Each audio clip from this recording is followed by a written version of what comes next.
are you? Where do you want to be?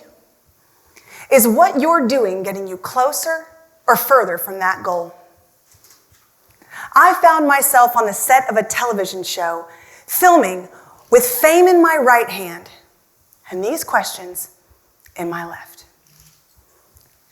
Come back with me to 8th grade, when leather jackets were all the rage. Selling for $400 at the mall, my 13-year-old babysitting budget just wasn't going to cut it. Not easily deterred, I hatched a scheme to get the leather jacket of my dreams, or at least to look like I did. I bought a fake leather jacket for $19.99, complete with a purple polyester liner. Back at home was an ugly old coat that no one ever wore, but was from the most prestigious store in the entire world, the Gap. Taking my mom's seam ripper, I ripped out both labels and sewed the Gap tag into my imposter jacket. Later that week, I proudly slung it onto the table, making sure the label was showing. A popular girl who I desperately wanted to impress looked at it and gushed, "Great jacket, where did you get it?" Well, I didn't want to lie, so I coolly pointed to the tag and dismissively said, "Tag says Gap." She seemed simultaneously jealous and impressed. Both reactions I thought I wanted, but once I got, felt hollow. Because I was being celebrated for something that wasn't actually true. If she were to get close enough, she would see that both the jacket and I were fake. When we are not authentic, we isolate ourselves from others in an attempt to keep up appearances. Have you ever puffed yourself up or toned yourself down to get approval?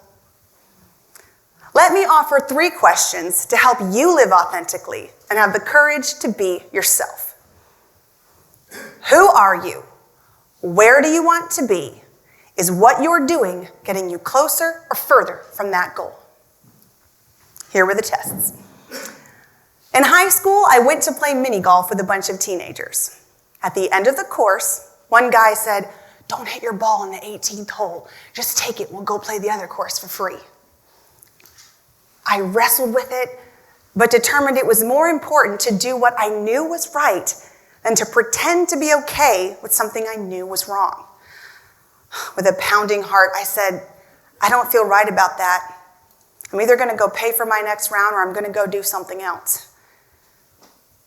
After what seemed like forever, he said, "You're right. We shouldn't do that. Let's go do bumper cars instead." I saw that if others are imitating my actions, I had better be someone worth imitating. Test number 2. In college, I was on the beach in Panama City, and everyone was partying really hard.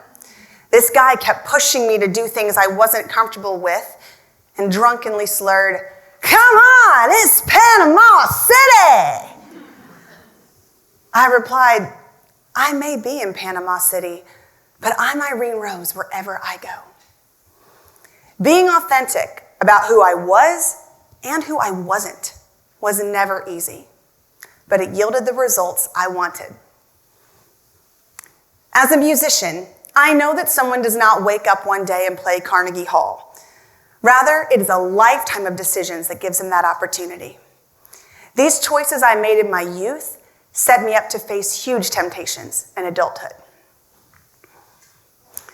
My creative arts professor said, so many people just paint crosses and butterflies because they're Christians and they think that's what they should do.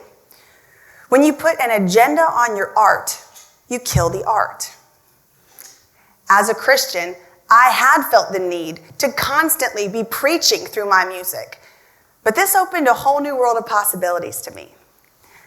I began just writing authentically about my life, which, as a Southerner, came out as country music. So taking the agenda off of my music helped me take the agenda off of people and let me love them just for who they were, not who I hoped they would be. While I tried to love everyone, not everyone loved me. One particular DJ was constantly mocking the way I lived. I tried so hard to be kind and loving, but one day I just snapped and said, "If you think I am so stupid, why do you always want to hang out with me?" He replied, "There's no BS with you. I don't agree with what you believe. I think you're crazy. I don't agree with what you believe, but you 100% believe it. And I would rather hang out with someone sincere than fakers." Don't trade your authenticity for approval. You may get it, but you will lose your own. Eventually, I got a record deal in Nashville. My dad drove me out there, and on the first day, we sat down with a yellow legal pad and wrote 3 questions. Who are you? Where do you want to be? Is what you're doing getting you closer or further from that goal? Nashville was limousines, sparkly dresses, A-list parties, and one day, I was leaving a party on a yacht when the owner pulled me onto his lap. He started listing all the famous singers he had dated and how much he had done for their careers. I knew it would be wrong to trade my morals for fame. It may have gotten me results, but it would have cost me my convictions. Those tests I faced in my youth gave me the strength and the courage to say no. I wasn't always unwavering. I was cast on the reality show The Young Bucks of Nashville. And as the camera lights flashed in my face, I started singing "I Saw the Light" by Hank Williams. I was just joking around, being myself, but the producers loved it. I thought, great, I'll tag myself as the Christian girl. Next, the producer fed me a line I didn't agree with. I resisted, but he pushed and intimidated me. Inwardly, I justified it. I'm just an actress. This is a scripted show. Don't be an uptight Christian. Just say it. I looked dead in the camera, and as if my life depended on it, said, "I have no plan B. My plan B is a Patsy Cline record, a shot of whiskey, and a pistol."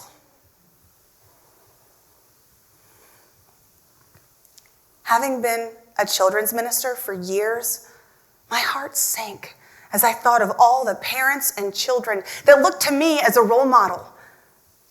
They would see me declaring that I would rather commit suicide than not be a star. It wasn't true, and it wasn't me. The Gospel of Mark says, "What does it profit a man to gain the whole world and lose his soul?" Well, my soul was too valuable to sell to show business, so I took it off the market and came home. I sat down with that legal pad one more time. Who are you? Where do you want to be?